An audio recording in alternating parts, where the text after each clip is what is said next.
Kamusta mga ate, kuya, beshi? Si Chari po ito mula sa The Sun, Moon, Stars, PH Tarot. Ipapaalam ko lang po na ito po ay isang general read o pangkahalatang pagbabasa at maaring hindi lahat ay magtugma sa inyong sitwasyon. I-check din nyo ang inyong Moon, Rising at Venus sign. Baka doon mas tumugma ang read para sa inyo. At kung ang mensahe ay tama sa inyo, paki-like lang po at mag-subscribe kung hindi pa ninyo ito ginagawa. Okay, mag-umpisa na po tayo. Hello po mga ate, kuya, beshies. Kamusta na po kayo? Andito ulit ako si Chari para gumawa ng another reading, and this is for the sign of Cancer, Sun, Moon, Rising, and Venus. And of course, welcome po yung mga cross-watchers ni Cancer at ang mga bago po nating mga viewers.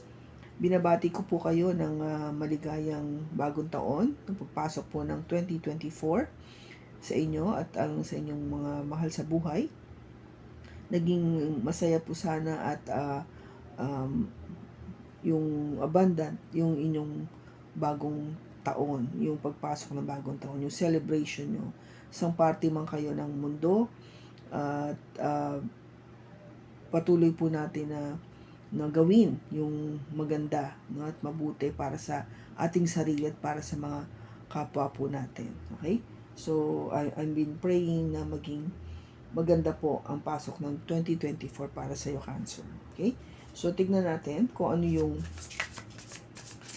message para sa iyo itong January 2024.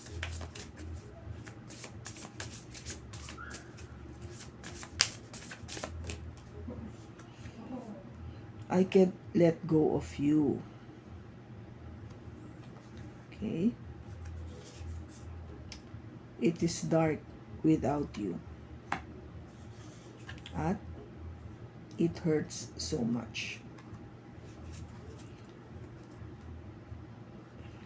Cancer, alam mo, talagang pagdating sa emotions, walang tatalo sa'yo. Talagang, no, ang hirap eh. Ang hirap talaga i-let go ng somebody that you have loved, no, so much. Hindi madaling makalimutan ang isang taong talagang tunay mong minahal.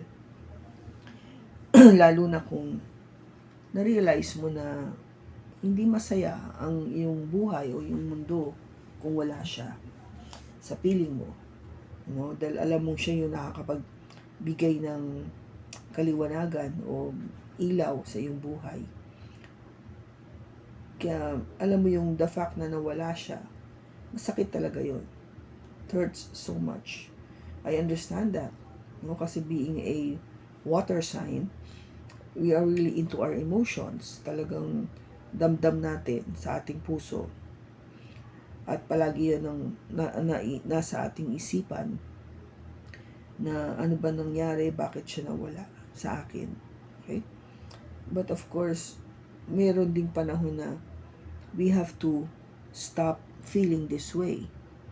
Hindi pwedeng panghabang buhay, ganito lang yung nararamdaman mo. Life goes on. Kung bakit nawala o natapos o nagkaroon ng ending ang isang relationship is because it needs to. Kailangan na eh. No? Mismong si God o yung universe na ang gumagawa ng paraan o pangyayari para matapos ito. Kasi meron pa siyang hinahanda para sa'yo na iba. Okay? That you have to accept as well. Hindi lang yung kung ano yung naramdaman mo dun sa dati mo, pero you have to think forward na baka nga may mas maganda pang parating, kaya nangyari ito. That's why I have to prepare myself for this new coming or this new love that will be coming into my life or new person coming into my life. So, tignan natin sa tarot kung ano yung message na mababasa natin para sa'yo, Cancer. Okay, so, di ba? The world. Mamaya ako explain. the Three of Swords, the Ace of Wands,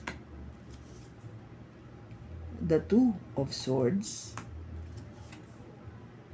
and the Strength. Bottom niya, Cancer, is the Fool. Okay, ito ay ito yung mga sinasabi nating real talk, no? The Fool, Cancer. This is an energy coming from an Aries. Gusto mong take ng risk. You wanted to take that risk to approach maybe the person, to talk to the person, or sabihin natin makipagkita.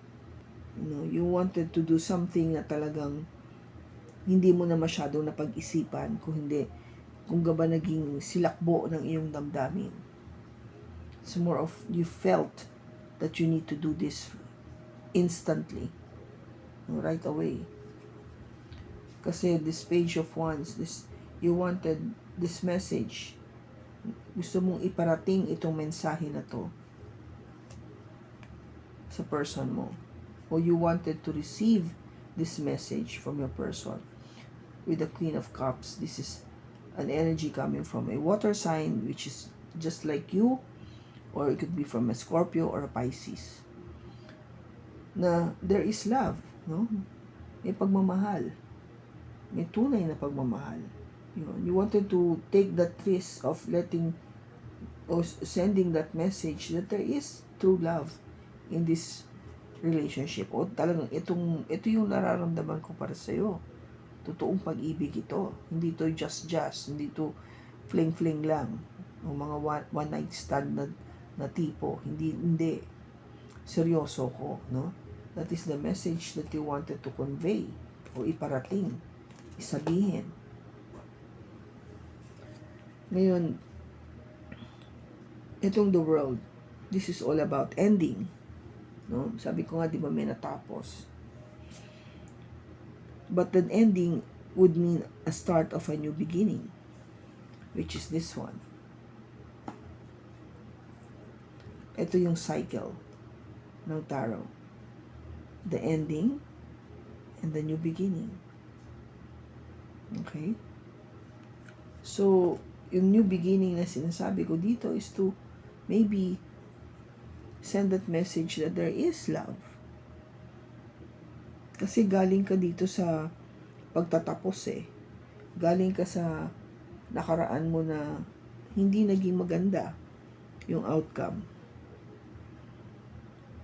Kaya, kung gaba parang ang hirap to let it go, no? I can't let you, or I can't let go of you. Hindi kita basta maalis sa aking isipan, sa aking puso. In other words, hindi kita makalimutan. Okay? Hindi ka niya makalimutan. Kahit sabihin natin, tapos na kayo, matagal na kayong wala, hindi kayo nag-uusap, hindi mo na nakikita, but andun pa rin siya sa puso mo. No? Andun yung memory of that person in your heart. Kasi mahal na mahal mo to. Now, ano ba yung naging problema? Nasaktan ka eh. Something happened.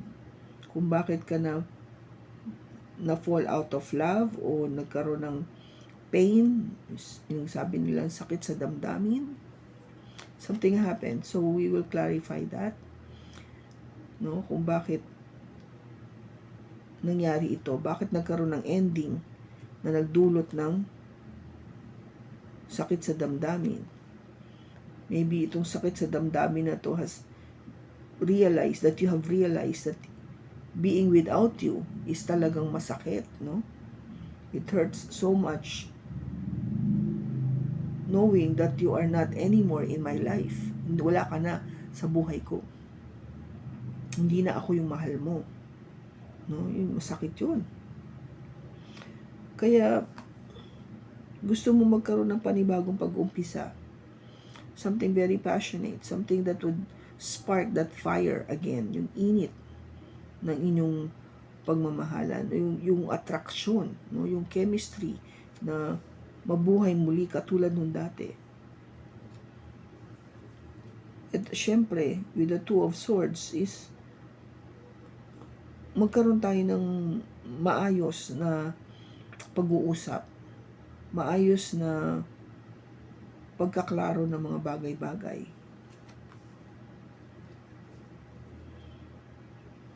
Para maging maayos na lahat ito. Kailangan kasi natin ng lakas ng loob, ng confidence to really say all of this face to you, harapin ka, para makapag-usap tayo ng masinsinan, truthfully, okay? You need this energy coming from a Leo with the Strength card.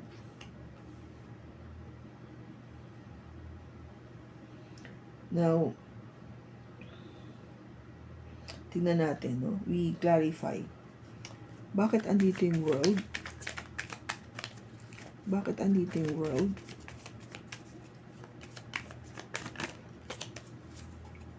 We have the 8 of Pentacles, the 10 of Pentacles, and the Page of Swords. What ended? Ano ba yung natapos natin? Maybe it's something to do with work. Kasi baka busy. Busy ka, busy siya. Naging parang hadlang yung pagtatrabaho. Kaya nagdala ito ng pagtatapos sa inyong relationship. Kasi wala kayong oras. You're both very busy. Trying to, of course, ayusin yung finances nyo. Maging mas establish yung inyong career. You're both thinking about the future, which is not bad, no? Hindi masama yon, tama yon. But you need to spend more time also with each other para may continuity, ma-maintain nyo yung relationship na yon. Kasi mangyayari nga kung wala kayong oras pareho sa isa't isa, you're too busy, kung gaba pagdating at the end of the day, you're tired, pareho kayong pagod, kakatrabaho, wala na kayong energy to give each other that love. Mawawala talaga yun. It will just drift away. Diba? And knowing that yung pag-asa na maging kayong dalawa panghabang buhay, medyo nagdi-disappear na din. Kung gaba lumalabo yung pagkakataon o yung oportunidad na maging kayo panghabang buhay. And that is something na napansin mo o you have parang nakita mo na ito na yung dito patungo yung nangyayari ngayon sa sitwasyon nyo. Okay? With the Page of Swords. Now, bakit andito yung Three of Swords? Bakit andito yung Three of Swords? We have the Four of Wands, the Six of Wands, and the Six of Swords. Yung nagdulot sa iyo ng sakit sa damdamin has something to do nga with ito, Four of Wands. Four of Wands kasi is yung preparation, that preparation to getting married. That preparation para dito sa yung mag-start na yung inyong forever, kung gaba. Kasi ito yung nag-i-start na kayo mag-establish ng very solid foundation ng inyong relationship. In other words, pinaplano mo na ngayon dito, ito yung planning stage na sa napatungo ito. Are we that sure that we wanted to get married in the future? Kasi dito papasok na yung marriage proposal. Now, kung hindi ito na pag-uusapan, then wala. Hindi mo mararamdaman yung tagumpay na yon. You won't feel that you are heading towards that dream that you are, or the thing that you wanted in your life, no? Na makapiling siya pang habang buhay. Kasi somebody, or either you or your person, Cancer, have decided to move forward. Have decided to go to another path, sa ibang paraan, sa ibang lugar. Merong siguro siyang gustong mas gawin na iba, na sa tingin mo, hindi kayo pareho doon, no, with the Six of Swords. This is traveling to something that is more calmer, no, yung mas tahimik. So kung yung dati, kung ba feeling mo ito dapat yung ginagawa natin, hindi, nag-iba siya ng direksyon. Somebody took a different direction within this relationship. Kaya yun ang nagdulot sa iyo ng sakit sa damdamin, no? That pain. And it just hurts kasi hindi mo ina-expect to kasi ang akala mo nga kayo na, no? Kayo na yung magiging ending, kayong dalawa yung mag-i-end nito. In other words, kayo na hanggang habang buhay. Now, with the Ace of Wands,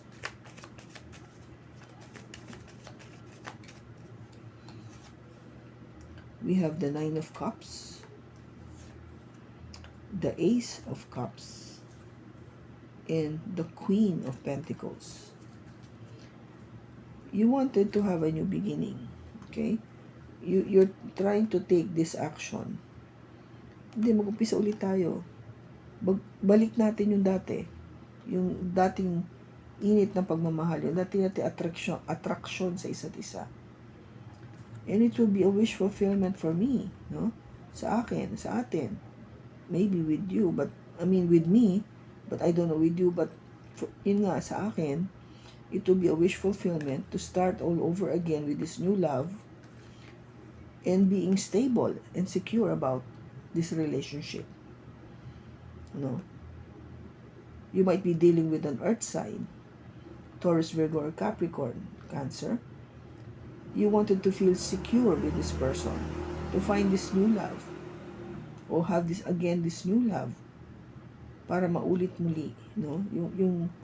Yung maibalik yung dating init o yung atensyon o yung pagmamahal na yun na naramdaman mo sa kanya o yung pinaramdam sa'yo. Kasi nga, because of this ending or this long, sabihin natin na silence, in a way, kasi tumahimik na nga wala nang aksyon. Sana, ang wish mo is maibalik yun sa'yo. Now, ba't andito yung Two of Swords?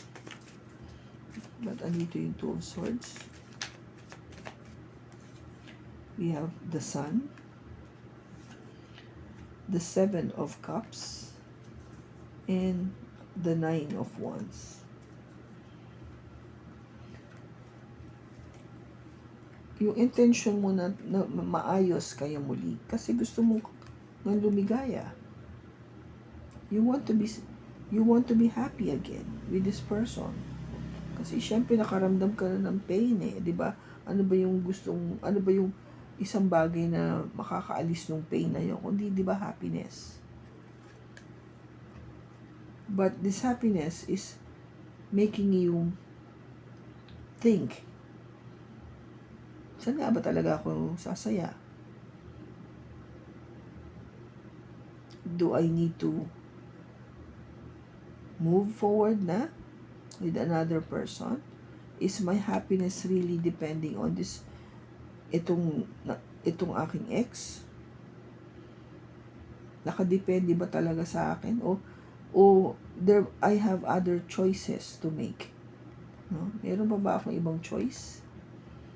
Kasi sa ngayon, I'm getting tired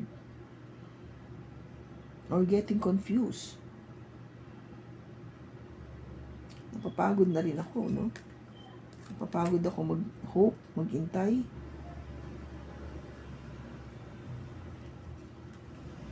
Dahil hindi madali mag-hope at mag-intay. Bakit andito yung Strength card? Bakit andito yung Strength card? We have the Empress, the Star,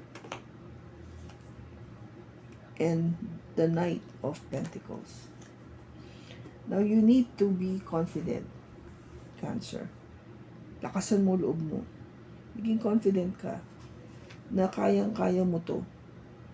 Na kayang-kaya mo to let go and start all over again. Because, you know why? Because you're the Empress. Meron kang certain standard na mataas na hindi ka dapat humahabol. No? Be the Empress, yung sinasabi dito. Ang Empress kasi hindi humahabol. Ikaw ang hinahabol.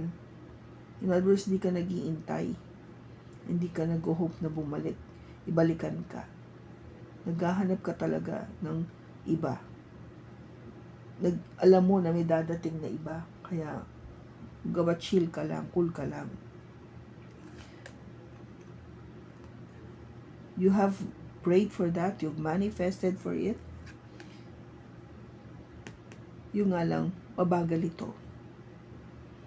Hindi ito mabilis. Hindi agad ito mangyayari. That's why you need to be patient about it. Kasi, alam mo yung mga bagay na matagal dumating, yun yung worth na iniintay talaga, di ba? Worth waiting for.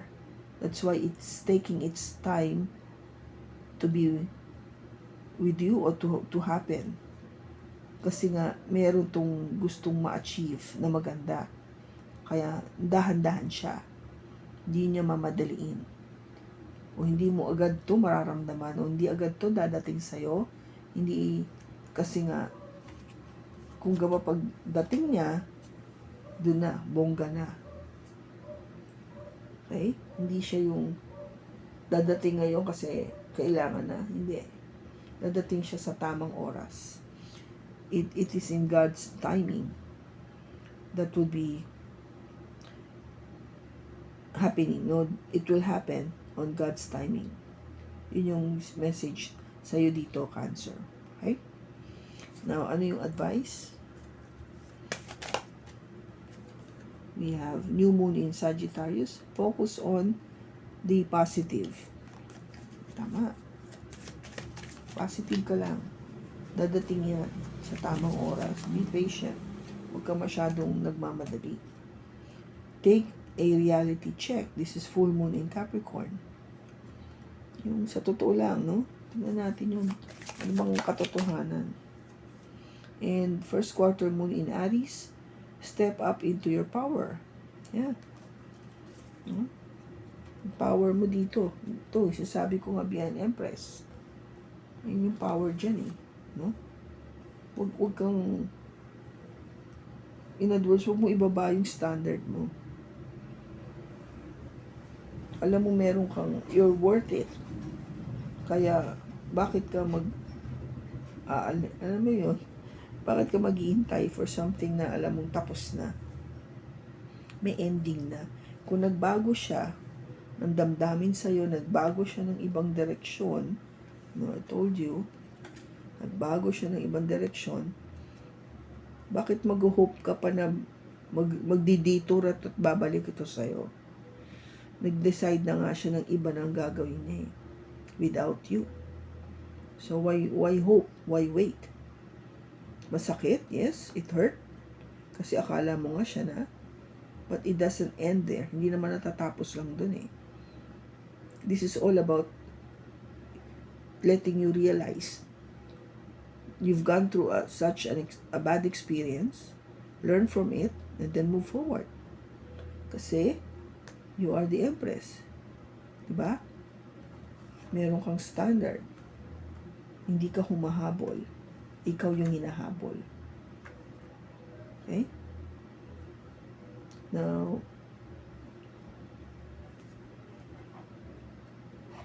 tingnan natin.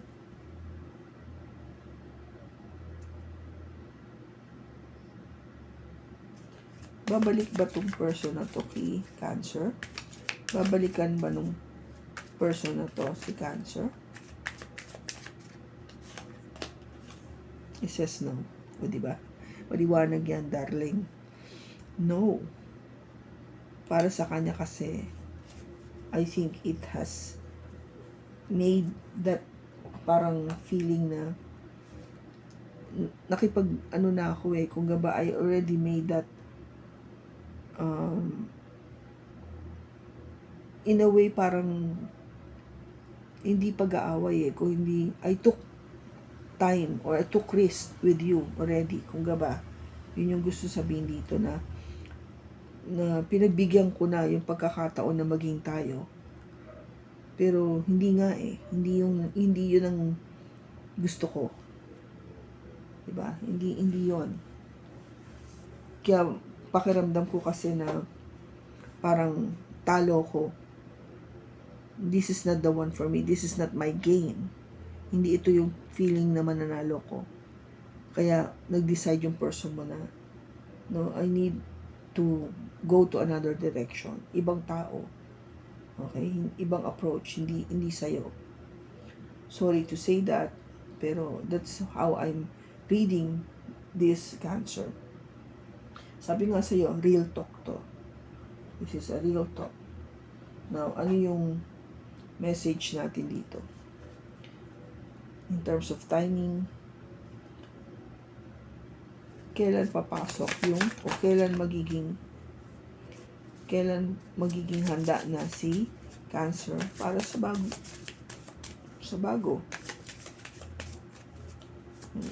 bagong pag-ibig. Kailan siya magiging handa na to accept all of this para sa bagong pag-ibig. Release all expectations, no? Huwag ka munang, in other words nga, alsin mo lahat ito. Release mo yan. Pag natuto mo kang mag-release, then maybe that's the time that new love will come in. Take another one.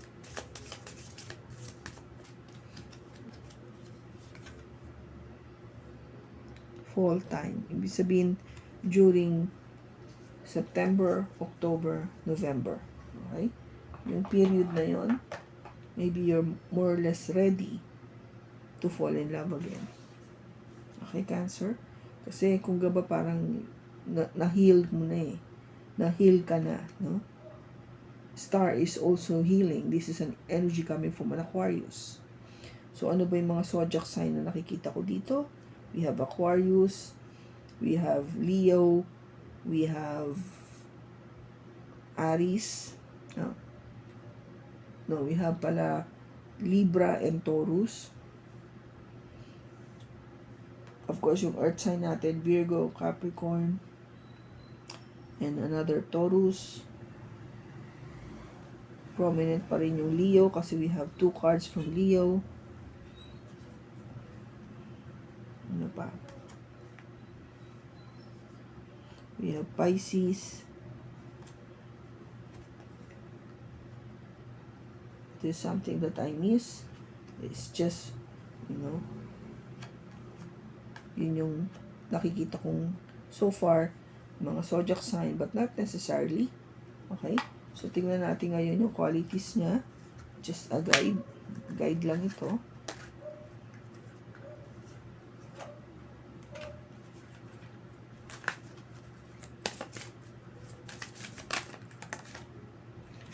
Okay, tumatagal yung card. Mahiyain. No? Mahiyain siya. A fire sign, Aries, Leo, or Sagittarius, o meron siya nito sa kanyang chart. Matanda sa'yo. Older than you. Maigsi ang buhok.